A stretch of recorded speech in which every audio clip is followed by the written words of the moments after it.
Salut la YouTuberie. Dans ma dernière vidéo sur le prix Nobel, je m'interrogeais sur la dimension internationale du prix, ou plutôt son absence.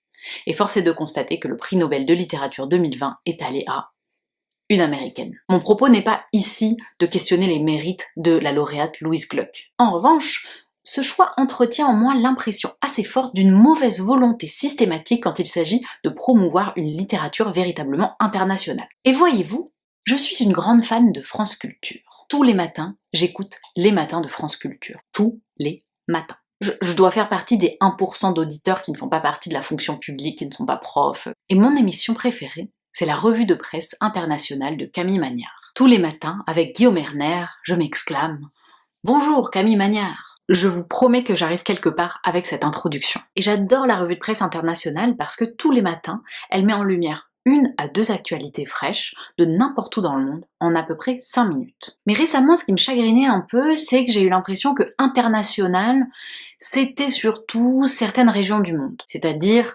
rarement l'Afrique, rarement l'Asie, principalement l'Europe et surtout les États-Unis. Pour le dire très franchement, j'ai eu l'impression récemment que c'était surtout la revue de presse internationale de Trump. Moi je trouve que c'est lui donner un peu trop de crédit parce que il se passe tellement de choses beaucoup plus intéressantes que ce qu'a dit ou fait Trump partout dans le monde. D'où ma légère pointe d'agacement. Et oui, en ce moment les élections présidentielles américaines approchent, donc ça peut se comprendre. Mais je n'aime pas être agacée. Donc pour vérifier mes intuitions, j'ai mené une petite analyse statistique. Donc je me suis fait un petit café crème, j'ai mis une petite musique d'ambiance, je me suis installée confortablement et j'ai commencé un petit travail spéléologique. Sur la base de 3 mois. Le mois précédent, mais aussi 2 autres mois choisis au hasard, je suis allée chercher dans toutes les revues de ces mois les pays qui étaient mentionnés. J'ai pu donc lister les pays de cette émission et faire un petit tableau comparatif. À chaque fois qu'un pays est mentionné, je l'indique donc dans le tableau et je mets aussi le continent en question. Mais parfois c'était pas aussi simple, c'était par exemple quand une actualité de la France ou une allocution présidentielle allait être commentée du point de vue d'un autre pays ou d'une autre région du monde. Dans ces cas-là, j'ai considéré que le point allait au pays mentionné, c'est-à-dire en l'occurrence la France, car c'est bien de cette actualité-là qu'on parle et pas d'un autre pays. Donc voici les résultats consolidés pour ces 3 mois. J'ouvre le fichier. Quel que soit le mois, les États-Unis étaient systématiquement le pays le plus mentionné. 6 fois pour le premier mois, 6 fois pour le deuxième et 10 fois pour le dernier. Pour le mois A, on avait donc les États-Unis, la France, l'Égypte en trio de tête. Le deuxième mois, les États-Unis, la Tunisie et la Russie, ex-aequo avec l'Ukraine. Et le troisième mois, les États-Unis, le Venezuela et la France. Au total, on voit que on a 50% des sujets qui sont dédiés effectivement à l'Europe et l'Amérique du Nord, que l'Asie et l'Orient font à peu près 20%, et l'Afrique 14%, Amérique centrale et Sud 10%, et le grand dernier, c'est l'Océanie avec seulement 2%. Et ce sont 2 sujets sur l'Australie. Mais alors qu'est-ce qu'on lit? Tu avais raison. Il est donc grand temps de dénoncer cette fraude monstrueuse qu'est la revue de presse internationale. Eh bien non. Car effectivement, j'ai eu l'impression, en faisant ce travail, en regardant, en retrouvant toutes les actualités de 3 mois, qu'il y aura toujours un sujet américain. Car cela reflète beaucoup plus la direction de notre regard collectif sur cette région du monde qu'un amour secret entretenu par France Culture. Et surtout, ce que ces chiffres ne montrent pas, c'est l'incroyable travail journalistique qui est effectué chaque jour. Tout est documenté, il y a les sources, il y a d'autres vidéos, d'autres articles qu'on peut consulter pour aller plus loin sur chaque sujet. Les actualités sont variées et tous les pays peuvent être représentés, et le contenu de l'émission est accessible en podcast et en format écrit tous les jours. Si la critique est facile, la reconnaissance doit triompher. En lisant toutes ces revues et en redécouvrant l'actualité, je me suis demandé s'il était possible de faire un travail équivalent mais en littérature. Moi qui suis capable de faire des vidéos qui critiquent l'absence d'internationalisme du prix Nobel, de disséquer la revue de presse d'un journaliste, serais-je seulement capable de réaliser sinon l'équivalent, du moins une tentative quand il s'agit de littérature? Eh bien, j'aime relever les défis, surtout ceux que personne ne m'impose. C'est pourquoi, après plusieurs jours d'intense réflexion, je vous présente ma dernière trouvaille. Toutes les semaines, enfin, à peu près toutes les semaines, je vais prendre un sujet de la revue de presse internationale de Camille Magnard, et ce sera l'occasion de lier cette actualité avec un livre d'un pays, d'un auteur du pays, ou un livre en lien avec cette actualité. Quelques petites règles pour pimenter le tout. Le même pays, 2 fois de suite, tu ne choisiras pas. Le livre lu par toi sera. La fiction, tu privilégieras. La non-fiction, tu t'autoriseras ponctuellement. Voyons voir si j'y arrive, si c'est vraiment si facile que ça d'avoir une ouverture internationale, surtout en littérature quand on parle de livres, et surtout attiser votre curiosité et vous donner envie de lire ces livres. C'est parti pour la revue numéro 1, le Kirghizistan. Bonjour et bienvenue sur France Couture, il est 15h01 et vous écoutez la revue de littérature internationale. Bonjour, qu'est-ce qu'on lit? Bonjour, pas comme binaire. Alors aujourd'hui, vous allez nous emmener du côté d'une actualité fraîchement en cours, du côté du Kirghizistan. Oui, tout à fait pas comme. Ce petit pays d'Asie centrale a récemment fait la une de l'actualité.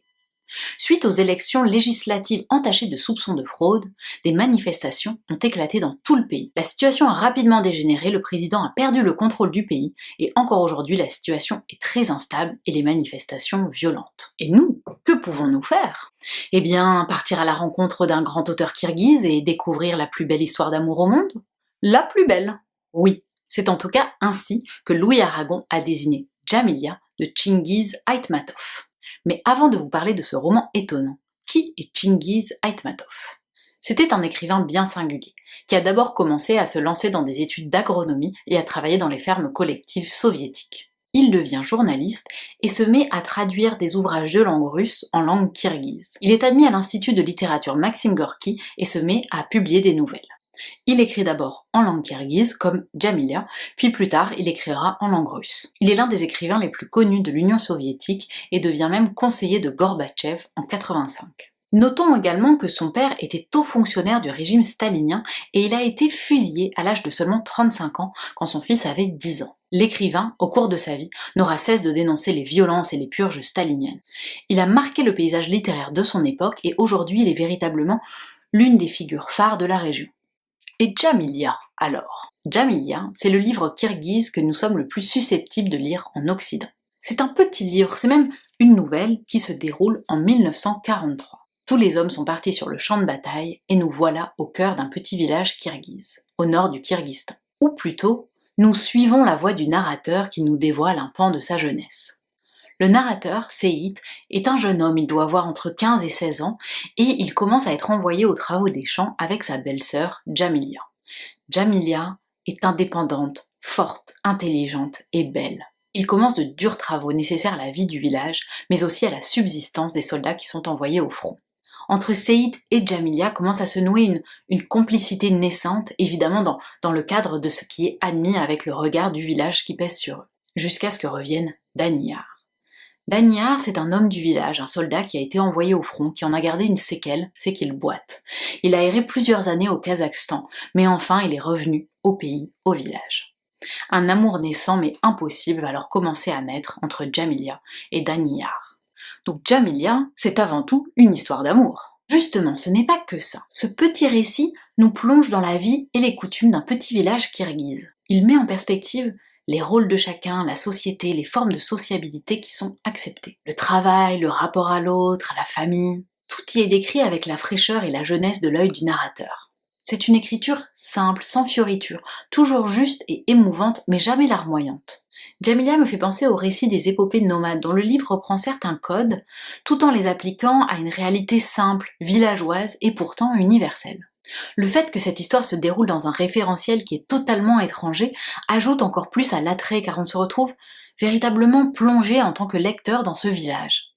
Il y a une véritable puissance de la description qui donne à voir, qui fait exister un univers qui nous est totalement étranger. Et si on vit avec les personnages, le quotidien d'un kolkhoze, la réalité de ce monde soviétique, les temps nomades ne sont pas très loin. Et on le voit avec la mère du narrateur qui monte la tente nomade tous les étés. Tout, en fait, dans ce livre, comme le dit si bien Aragon dans sa préface, nous est offert de l'intérieur. Il n'y a pas, comme souvent dans les livres, un personnage extérieur qui découvre une réalité nouvelle pour lui et donc qui accompagne le lecteur dans cette appréhension de cette nouvelle réalité. On n'est pas du tout dans le modèle du reportage, mais au contraire, comme le dit encore Aragon, il y a une aisance de développement, une fluidité, un naturel. C'est comme une page de réel qui nous est offerte. Djamilya n'est pas un livre innocent, mais il est raconté par un innocent. Ce n'est pas une épopée, mais il nous fait vibrer avec la même intensité.